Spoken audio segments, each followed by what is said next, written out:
Terbongkarnya kelakuan busuk suamiku dan babysitterku. Part 2, tamat. Assalamualaikum sahabat Bunda. Semoga Allah selalu memberikan kesehatan dan kebahagiaan untuk kita semua. Buat sahabat Bunda yang sudah subscribe, semoga rezekinya dilancarkan ya. Amin ya robbal alamin.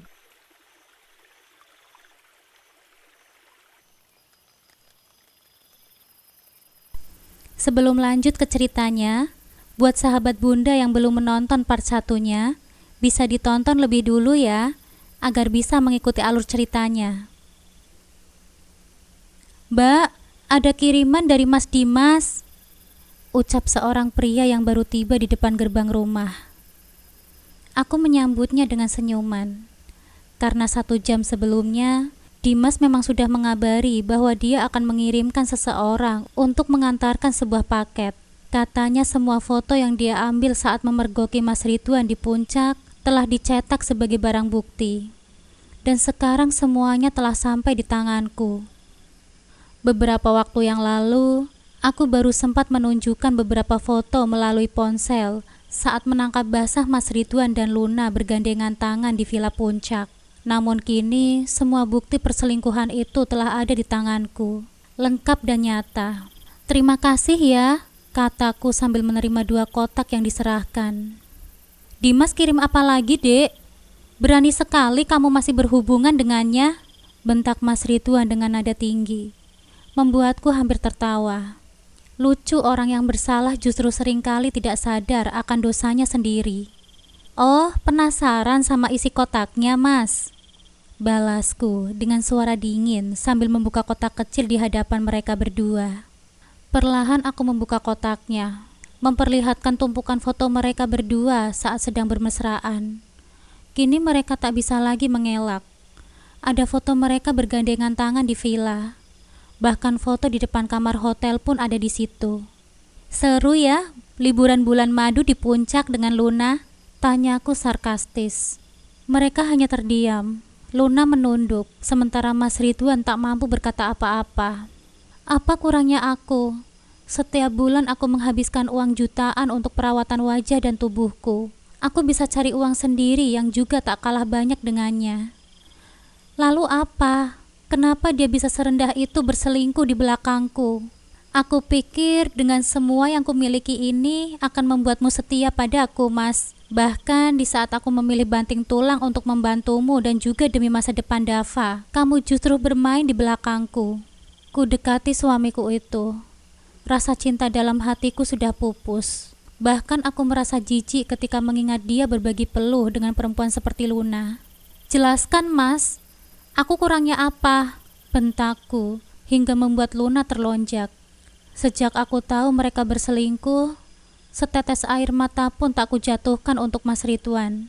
Percuma, mau seberapa banyak air mata yang kukeluarkan, hal itu tidak akan mengembalikan semua seperti dulu lagi. Tidak ada. Lalu kenapa, Mas? Teriakku lagi frustasi. Karena kini aku merasa menjadi perempuan yang sangat buruk karena tidak bisa menjaga suaminya dengan baik. Nafasku memburu.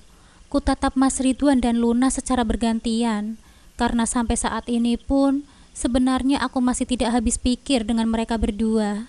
Apa sekiranya Luna tidak bisa mencari pria yang masih lajang? Kenapa harus Mas Ridwan?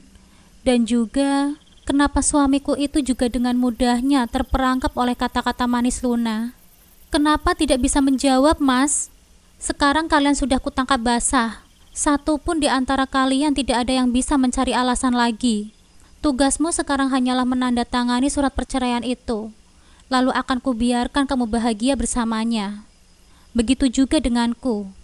Ketika Mas Ridwan menoleh ke arahku, sepertinya dia terkejut dengan kata-kata yang baru saja kulontarkan. Biarkan saja. Aku pun sudah muak dengan sikapnya yang selalu aja mengelak. Tidak ada perceraian di antara kita. Camkan itu. Ih, manis sekali mulutnya. Dia berhak mendua sedangkan aku tidak berhak meminta cerai. Loh, memangnya kenapa, Mas? Bukannya justru itu yang kalian harapkan? Setelah ini kalian bisa bebas kan? Tandasku dengan menatap mereka berdua lagi secara bergantian. Kedua mata Mas Ridwan memerah. Dia terlihat sangat marah dan frustasi. Lucu bagiku, orang seperti Mas Ridwan ternyata bisa terlihat seterpuruk ini ketika ketahuan selingkuh. Tidak, jangan harap kamu akan lepas dariku, Dek. Cukup, cukup dengan pertengkaran kalian ini. Tiba-tiba saja kami terkejut dengan teriakan Luna yang sangat kencang. Sedari tadi, dia masih terdiam saja. Baru kali ini berani melontarkan pendapat. Kamu, tepati janjimu untuk tetap setia dan selalu bersamaku. Ingat, apa yang sudah kamu lakukan untukku. Mawarku sudah hancur karena perbuatan bejatmu itu. Sejujurnya saja, masih banyak teka-teki di pikiranku mengenai hubungan mereka. Terlebih setelah pada akhirnya Luna buka suara. Tolong diamlah, biar aku urus masalahku dengan Sarah dulu, bujuk Mas Ridwan pada gundiknya. Mereka lantas terlibat percekcokan yang terdengar tidak terlalu bermanfaat. Aku hanya mendengarkannya sembari melihat satu persatu foto mesra mereka. Bukan hatiku tidak sakit melihat kenyataan pahit seperti ini. Hanya saja, aku berusaha kuat dan tidak menangis jika di hadapannya. Bagaimanapun juga, aku harus bisa membuktikan pada Mas Ridwan bahwa ada atau tidaknya dirinya, aku bisa berdiri sendiri dengan bahagia. Wah, rupanya Dimas manis sekali. Ini kan kue kesukaanku dari dulu. Ternyata dia masih ingat juga. Sengaja aku memotong perdebatan mereka dengan ocehanku. Tetap semangat ya cantik, ku eja tulisan yang ada di kartu ucapan itu dengan lantang. Karena memang tujuan utamaku adalah agar mereka mendengarnya. Namun seketika itu Mas Ridwan langsung merebut kartu ucapan beserta kue yang ada di hadapanku. Buang kue itu! Mas Ridwan nyaris saja melempar kue kesukaanku itu ke lantai. Kenapa harus dibuang, Mas? Toh ini kan pemberian dari teman lamaku. Dengannya juga aku bisa mencari tahu bagaimana kondisi kalian di balik kala itu. Cerdas bukan? Tapi aku tidak suka. Untuk pertama kalinya, Mas Ridwan menarik lenganku dengan kasar, membuatku sedikit tersentak. Namun bukan Sarah namanya jika kejadian seperti itu lantas membuatku tumbang dan menangis. Ah, terserahlah. Entah kamu mau suka atau tidak, itu kan urusanmu. Kan yang menjalani aku. Begitu juga denganmu. Perselingkuhanmu dan Luna sangat kamu nikmati kan? Lantas kenapa? Jika saat ini aku mendapatkan perhatian dari laki-laki lain, kamu harus marah. Luna masih menatapku dengan tajam. Aku yakin sedikit banyaknya alasan dia menjerat suamiku adalah karena uang. Sudah ya, aku tidak sabar ingin menikmati kue ini. Tolong nanti foto-fotonya dibereskan ya. Dan juga, Pak Heri, tolong seret perempuan ini keluar dari rumah saya. Tidak usah tanya kenapa, tapi lanjutkan saja pekerjaanmu. Luna terdengar meronta ketika Pak Heri, satpam rumahku, membawanya keluar hingga sampai di depan pintu gerbang. Kesabaranku sudah habis. Ini saatnya aku mengusir benalu itu dari kehidupanku. Halo Dimas, terima kasih ya bantuanmu. Berkat kue yang kupesan itu, Mas Ridwan murka dan pada akhirnya cekcok dengan gundiknya. Sedangkan aku bisa fokus pada pekerjaanku sebelumnya.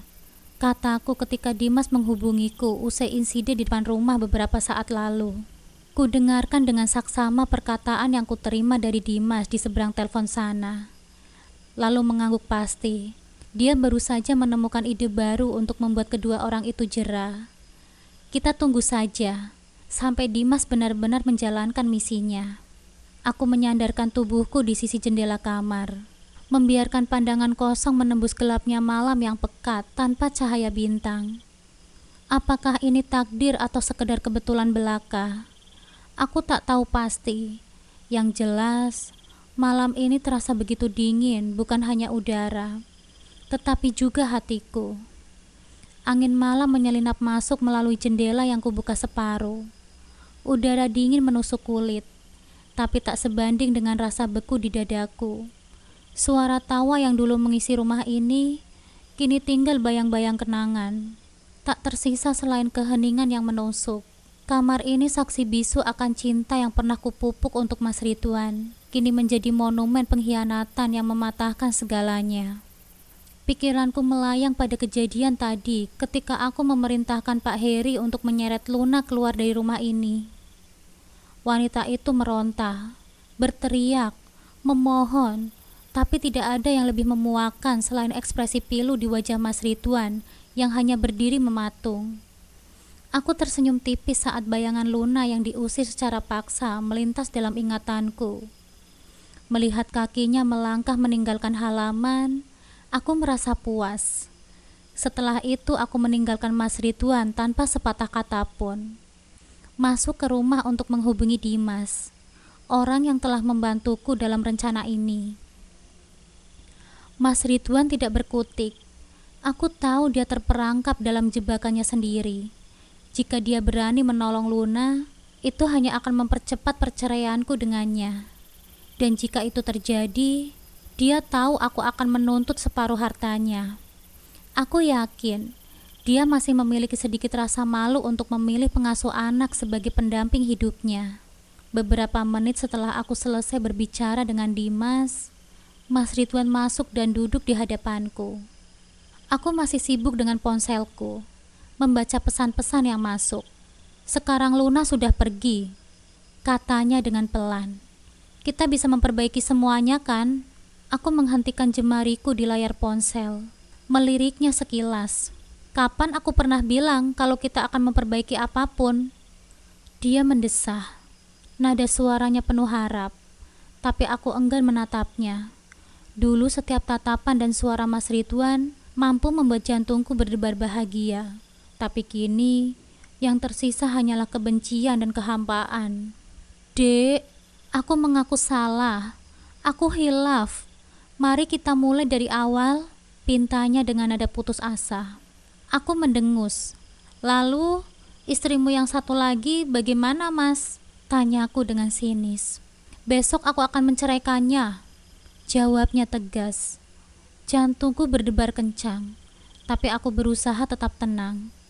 Pesan Dimas jelas, jangan gegabah. Kamu yakin? Jangan sampai menyesal nantinya, balasku dengan nada dingin. Dia menggeleng, tapi aku tahu dia berusaha keras meyakinkanku. Kenangan tentang liburan mereka di puncak masih membekas di ingatanku. Aku tidak bisa menerima begitu saja kata hilaf dari mulutnya. Maaf Mas, sekali dihianati, semuanya sudah berubah. Aku tidak mau mengambil resiko terkena penyakit dari hubunganmu dengan dia, ucapku, sengaja menusuknya dengan pernyataan yang paling dia benci. Mas Ridwan terlihat terguncang. Dek, aku akan meninggalkannya. Percayalah padaku. Aku tertawa sinis. Kamu yakin, Mas? Luna itu kan cantik, badannya bagus lagi, kataku sembari berdiri, meninggalkan dia yang terpaku. Langkahku terhenti ketika dia memanggil. Sarah, Sarah, suaranya lantang, kasar, berbeda dari biasanya. Dia tidak pernah memanggilku hanya dengan nama seperti itu sebelumnya. Turunkan egomu, katanya tajam. Kalau terus begini, aku bisa lebih dari ini. Aku berbalik, menatapnya dengan sorot mata yang dingin. Lakukan saja, Mas. Aku sudah tidak peduli. Wajahnya memerah, tapi dia tetap melanjutkan. Baiklah, kalau itu maumu, aku akan kembali membawa Luna ke sini. Meski dia hanyalah babysitter, dia memberiku kehangatan yang tidak pernah kudapatkan darimu. Seakan dunia berhenti berputar. Kata-katanya menghuncam lebih dalam daripada semua pengkhianatan sebelumnya. Jika sebelumnya dia masih memohon, kini dia benar-benar menelanjangi perasaanku. Aku tidak menjawab. Langkahku berlanjut ke kamar, menutup pintu dengan keras. Kata-katanya terus terngiang di telingaku. Dan saat ini aku tahu, tidak ada lagi alasan untuk bertahan. Suara tangis Dava yang nyaring membangunkanku dari tidur, seperti ikut merasakan gejolak hati ibunya. Ia menangis seakan-akan menyampaikan sesuatu. Kulirik jam dinding, jarum pendek baru menunjukkan pukul 5 pagi, namun tangisannya sudah memenuhi rumah. Dengan tergesa, aku keluar kamar dan mendapati Hani sedang menggendong Dava. Wajahnya panik, Mungkin karena belum terbiasa mengurus bayi. Ada apa, Han? Kenapa Dava menangis sekencang ini? Hani menggeleng gugup. Saya nggak tahu, Bu, tapi dari kemarin siang dia memang rewel. Malam tadi juga tidurnya gelisah. Mungkin dia merasakan apa yang Ibu rasakan. Kalimat itu seperti pisau yang mengiris hatiku. Seharusnya Dava tak perlu ikut menanggung rasa sakitku. Aku tahu, ikatan batin antara ibu dan anak memang sangat kuat, tapi seharusnya dia tetap merasakan kedamaian. Baiklah, biar aku yang menenangkannya. Mungkin dia haus. Sejak kemarin aku belum sempat menyusuinya langsung, kataku dengan lirih. Hani mengangguk, menyerahkan Dava sepenuhnya padaku. Aku duduk di sofa ruang keluarga, menyusui Dava hingga ia kembali tenang. Perlahan-lahan tangisannya berhenti, dan ia terlelap dalam dekapanku. Namun perasaan bersalah tetap menghantuiku.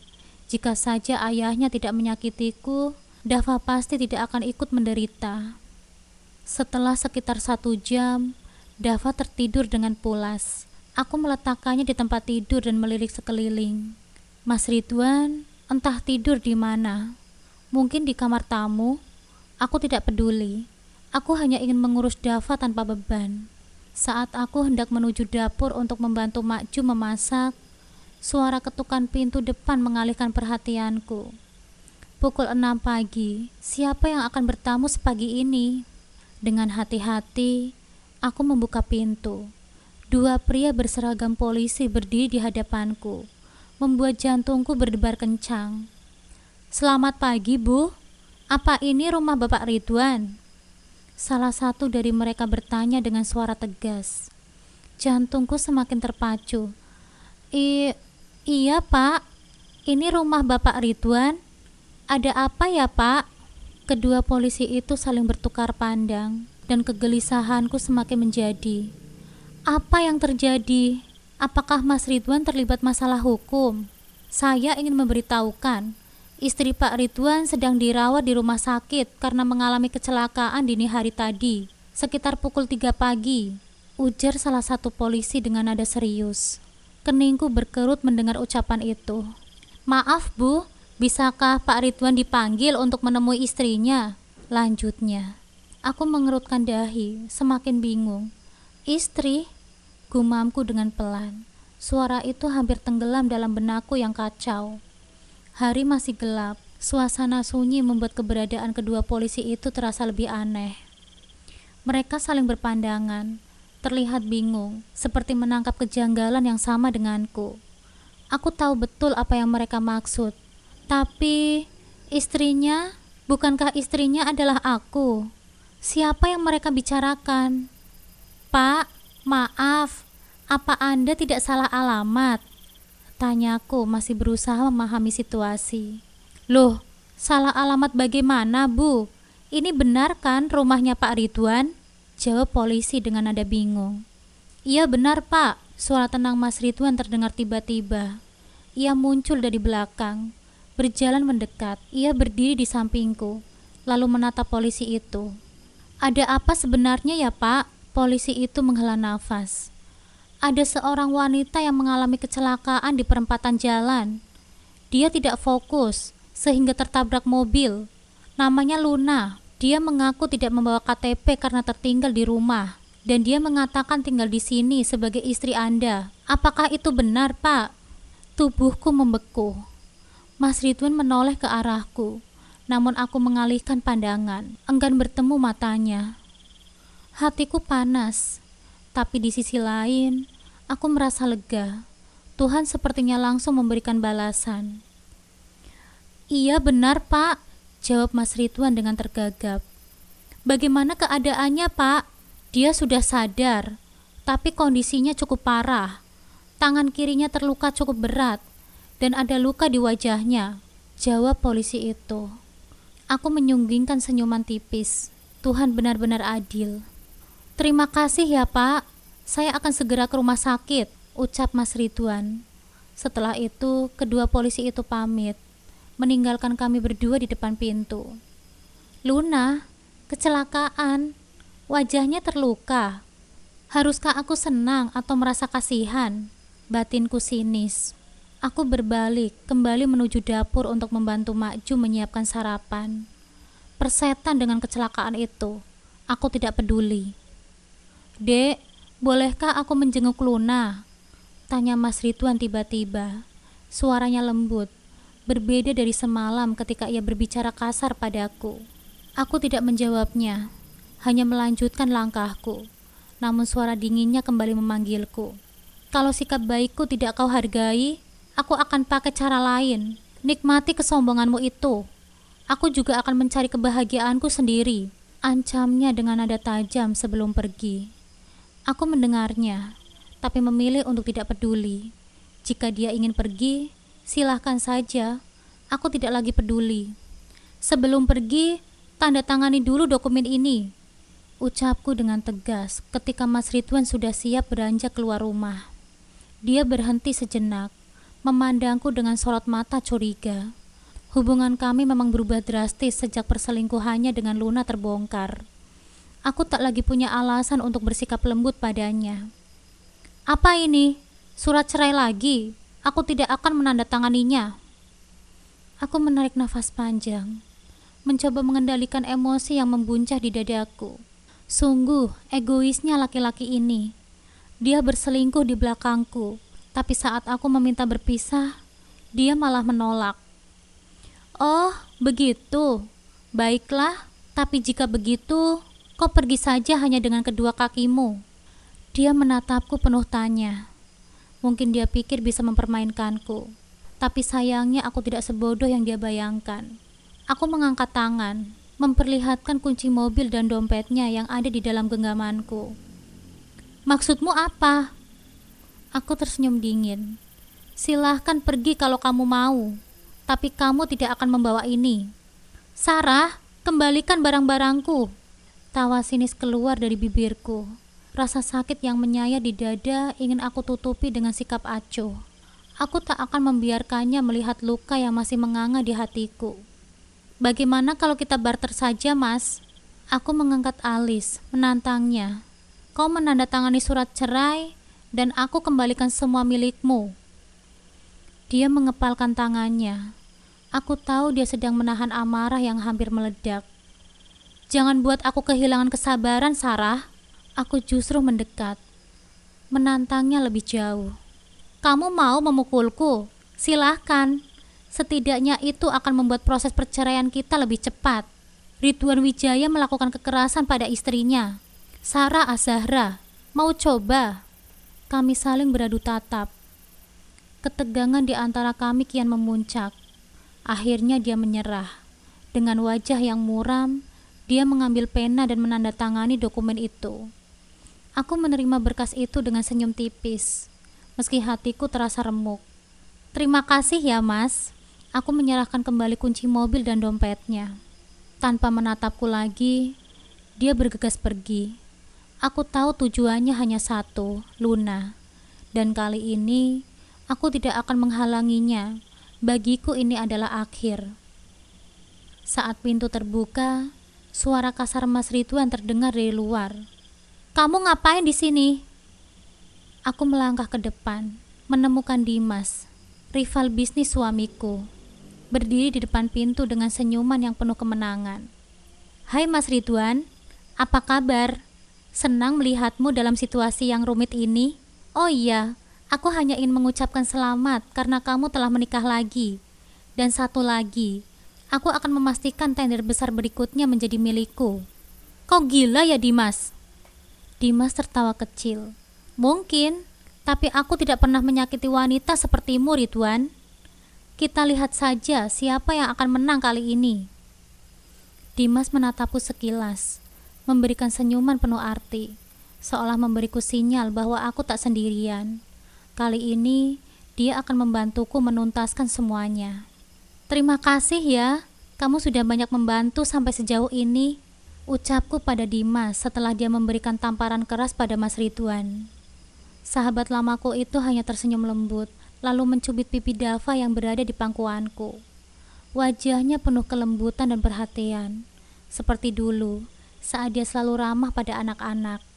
Tidak masalah, bukankah memang begitulah seharusnya seorang sahabat saling membantu tanpa pamrih? Apalagi aku benci pada laki-laki yang tega mengkhianati pasangannya, ujarnya dengan suara tenang. Aku menghela nafas pelan, membayangkan seandainya Mas Ridwan memiliki pemikiran yang sama.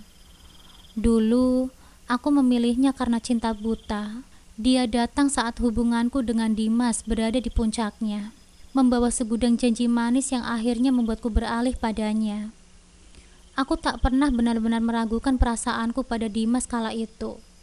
Hanya saja, Mas Ridwan berhasil memenangkan hatiku dengan segala kehangatannya.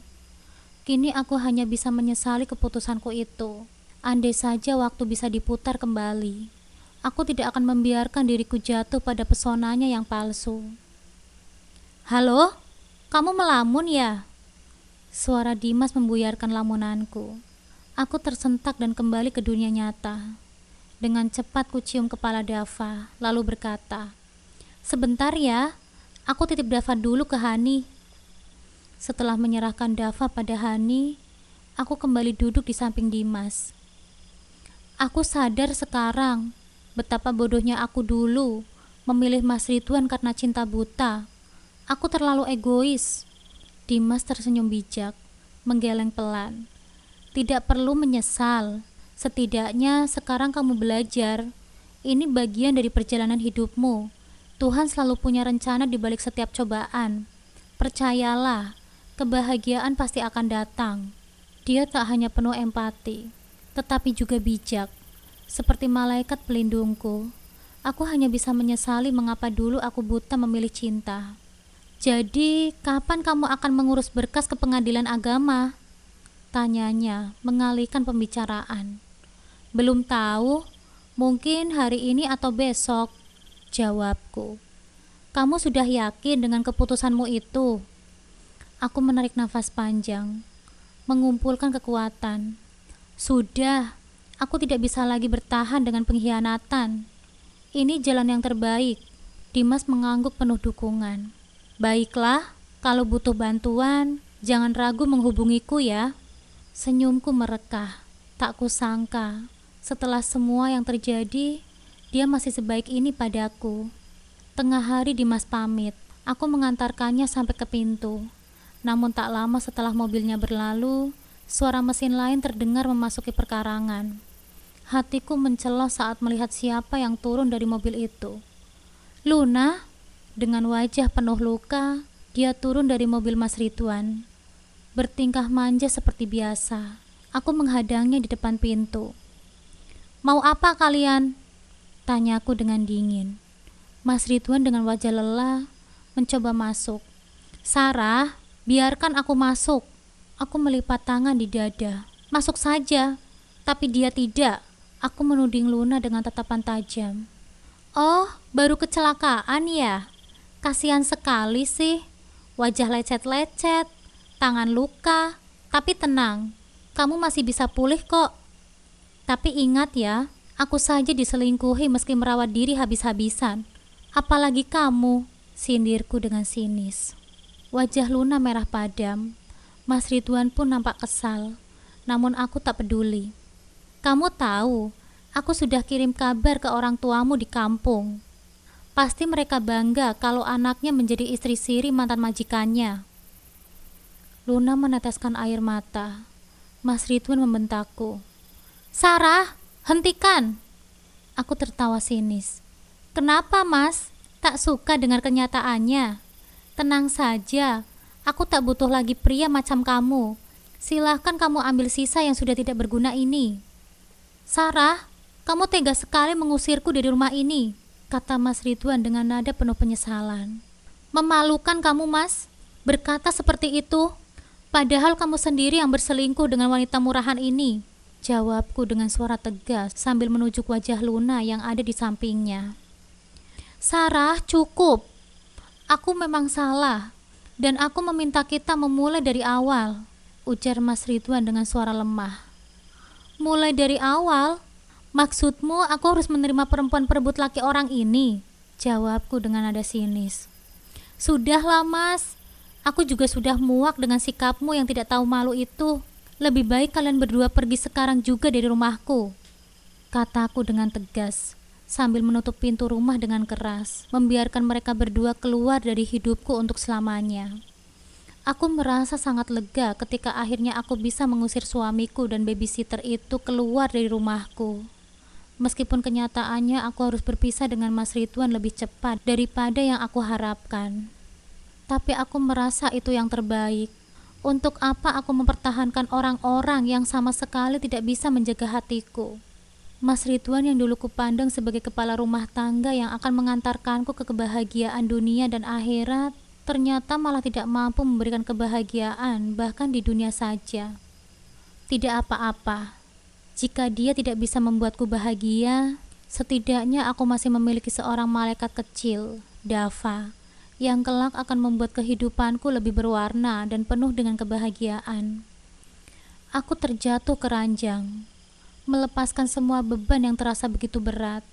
Sejam yang lalu, Mas Ridwan dan Luna telah meninggalkan rumah ini tanpa membawa apapun, termasuk mobil mewah yang selama ini sering digunakan Mas Ridwan. Bahkan mobil itu pun tak luput dari barang yang kusita. Dulu Mas Ridwan menikahiku dengan hanya mengandalkan mobil tua dan harta warisan keluarganya. Tapi kini setelah aku sukses, aku tidak ingin apa yang telah aku perjuangkan bersamanya dinikmati oleh orang lain.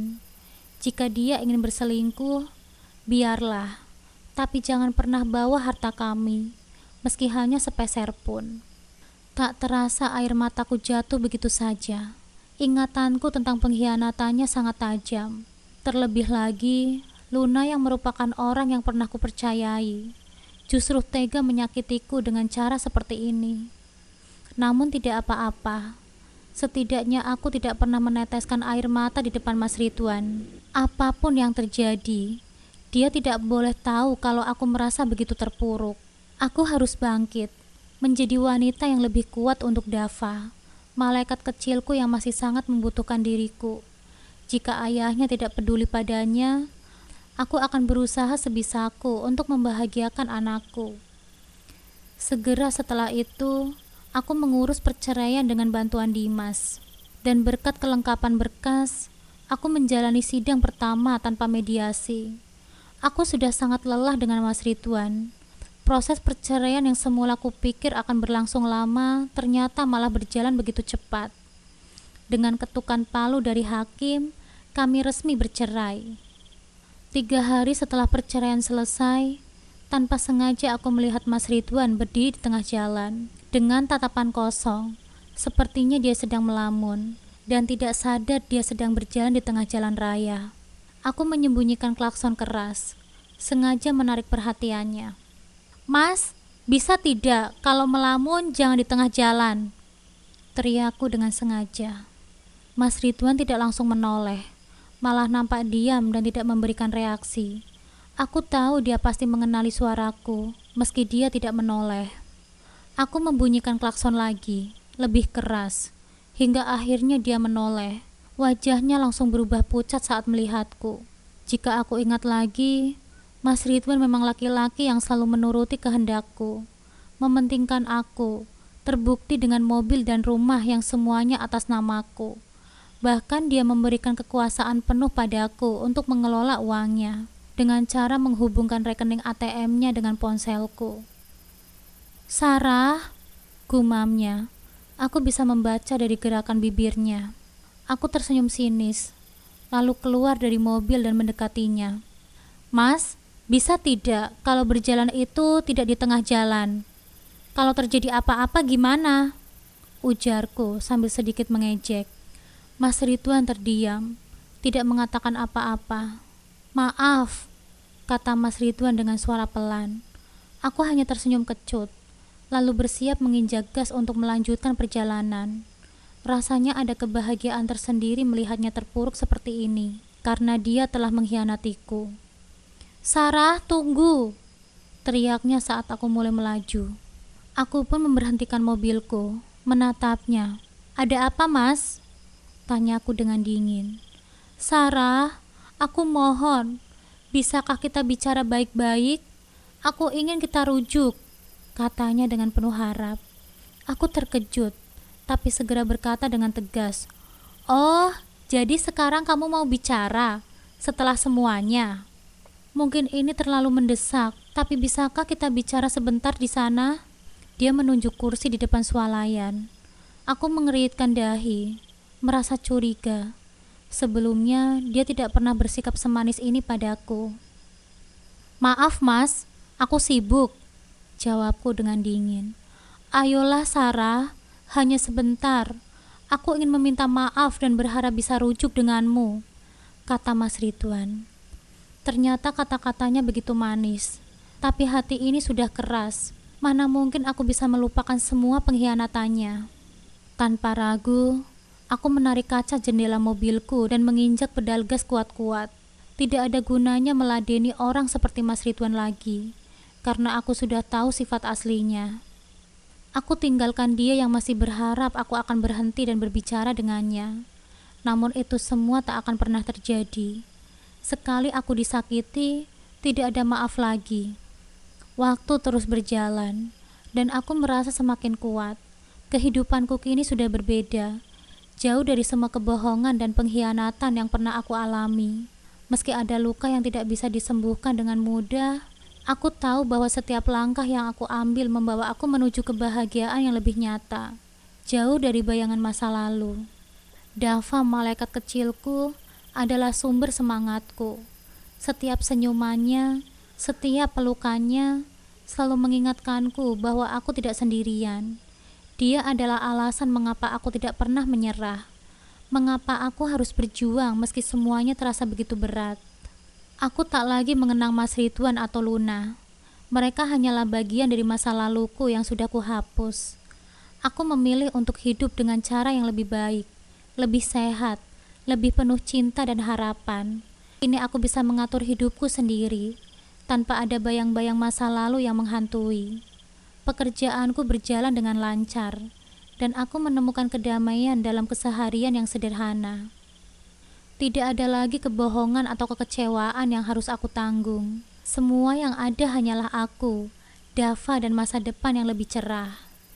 Aku tak tahu apa yang akan terjadi di masa depan, tapi satu hal yang pasti, aku tidak akan lagi membiarkan diriku menjadi korban. Aku adalah wanita yang kuat, yang telah melewati segala rintangan dan akhirnya menemukan jalan menuju kebahagiaan yang sejati. Aku menatap keluar jendela, menikmati sinar matahari yang menyinari wajahku. Ini adalah awal dari hidup baruku, tanpa beban, tanpa penyesalan. Aku siap menghadapi apapun yang akan datang, karena kini aku tahu, aku lebih kuat dari sebelumnya.